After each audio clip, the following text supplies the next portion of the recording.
题。在最早的高达作品0079中，高达明明是主角方代表正义的角色，却为什么会被人称之为白色恶魔呢？这时弹幕肯定有人在说了啊，哎呀，高达没有真正的正义啦，不啦不啦不啦不啦。但事实上啊，无论 UC 宇宙在之后的作品中如何丰富世界观，在最早创作0079时，吉翁就是一个典型的反人类邪恶组织，而联邦这边呢是一个有很大问题的政府。为了让当时的小朋友们能够看得下去，剧集的视角还是主要放在联邦这边，并尽量让孩子们能够感受到正邪之分的。尤其是雷比尔将军这一派系啊，在这种情况下，把主角开的机体取一个白色恶魔的外号，确实显得有点邪乎了。要知道从0到1建设宇宙殖民地，那个开销啊，真是高到不敢想象的。即便是手握地球大多数财产的联邦，也因为建造宇宙殖民地而产生了巨大的财政压力以及内部矛盾。为了尽快让宇宙殖民地产生财富价值，好让联邦背后的金主老爷们能够回血，并平息内部的派系矛盾，于是乎联邦便加速了对宇宙殖民地财富的收割进度。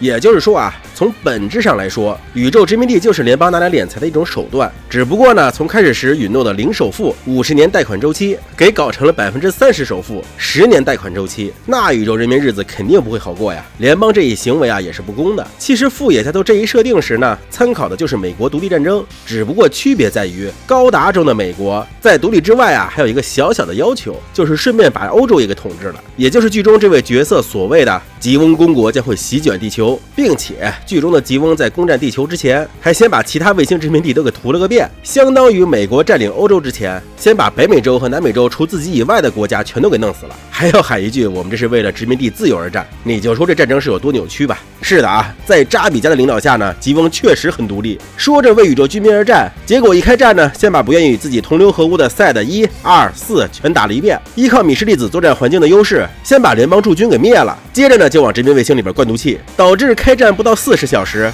，3个赛德几乎全灭，死伤约30亿人，其中大多数都是平民。接着卢姆会战中呢，又摧毁了赛德5。有的新观众可能纳闷了啊，这赛德1、2、4、5都被灭了，咋3就没事呢？那当然，因为赛德3就是吉翁本翁啊，把别的宇宙居民都扬了，宣布中立的赛德6以后再秋后算账。那现在可不就是他们赛德3代表宇宙居民了吗？这就是所谓的为宇宙居民发生的独立战争啊！真正为宇宙居民着想，进行独立抗争的戴肯听了，都得从棺材板里边气活过来啊！联邦腐朽，压迫宇宙居民，没人说你不能革命，但革命没叫你革老百姓的命啊！你这叫占山为王，纯土匪行为啊！这是传统坦克的制造理念，虽然没有什么太多高科技玩意儿，但主打一个产线成熟、量大管饱，且毕竟是地球联邦军的主力坦克，在各种陆战场景都有非常可靠的性能表现，再加上坦克部队成熟的战术体系，围歼扎古都是家常便饭，更别提区区马杰拉了。剧中的吉翁军啊，也是显然被614给打懵了，直呼快请机动战士。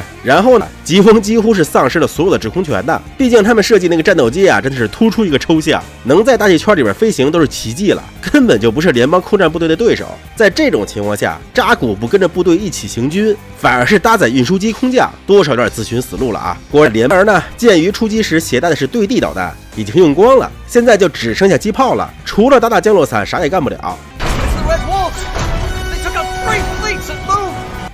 我的头快要裂开了！我操！3支舰队，这里给大家讲一下卢姆会战联邦的配置啊。主力舰队一共有6个，分别是地球卫星轨道舰队的第1舰队，由雷比尔直接领导的第2舰队和第3舰队，之前战斗残存下来的第4舰队，月面驻军组成的第5舰队，以及正在建设赛德7的独立机动舰队。这之外呢，还有一个月神2号的驻留预备队。整个第1联合舰队共有麦哲伦级战列舰48艘，萨米拉斯级巡洋舰163艘，护卫舰101艘，导弹舰14艘，炮击舰3艘，小型战斗艇250艘，哥伦布级补给舰84艘，宇宙战机60架。而红狼小队灭掉了3个舰队，也就是说啊，占整个卢姆会战联邦军的一半。当然了，他可能挑的是雷比尔将军直属的精锐舰队以外的舰队下手。那按照联邦舰队的编制，一个舰队有6艘战列舰，24艘巡洋舰，也就是说他们一个小队就灭了18艘战列舰，72艘巡洋舰。要知道那个让卡米欧下跪的男人，在卢姆会战也不过击坠了5艘战舰，就被提拔到中佐了。这红狼队老哥几个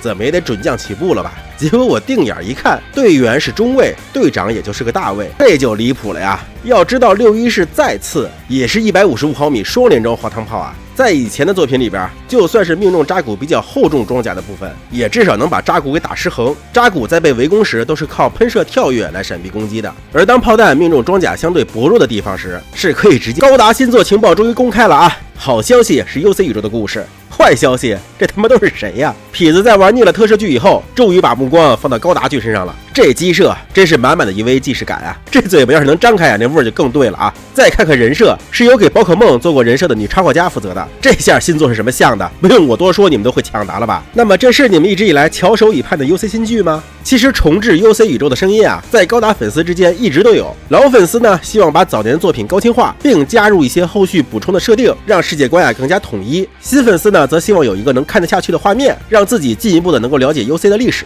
万代啊，也是倾听到了大家的愿望了。趁着这2年水魔和 C 的剧场版赚足了奶粉钱，马不停蹄的就把 UC 线的故事给端上来了。只不过呀，是吉翁打赢了1年战争以后的平行宇宙故事。至于闪光的哈萨维第2部，万代心思反正大家都等了3年半了，再等等应该也没啥的吧。咱们先来说说这部名字叫做 GQ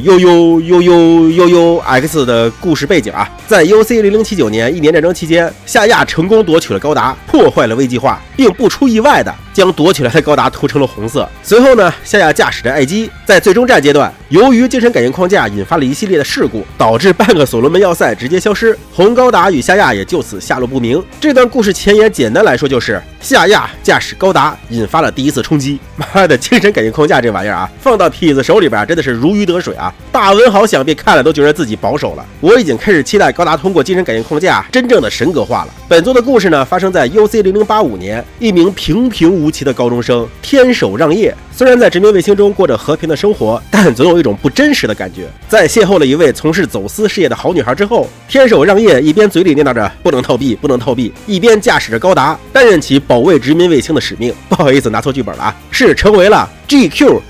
UUUUUX 的驾驶员，参加了 MS 决斗竞技军团赛。之前水魔播出的时候啊，大家都说啊，就知道搞拉拉，还整什么学院竞技，就不该挂上高达的名号。这下好了，不但继续女组合，继续竞技，这还是 UC 宇宙啊！你说这万代得是对水魔的形式是有多喜欢呀？你看连这个回眸的镜头啊都如出一辙，难道水魔就是万代一直以来寻找的子共向高达终极答案吗？想想从高达 ZZ 开始，万代几乎每一部都有拓展孩子市场这个 KPI 在。说白了啊，初中生、高中生爱看的高达才是万代想要拍的高达。至于老粉丝嘛，要么自适应一下，要么看看像哈萨维啊、GTO 啊这样的剧，喝个水饱就行了。话说回来啊，这个故事讲的是吉翁胜利以后的宇宙。他吉连不是打算在战争胜利以后对人类展开大规模优化吗？就是把所谓的劣质人类给优化掉，只留下优秀人类的基因进行传承。难道这个宇宙是已经被优化以后的啦？片尾的那一句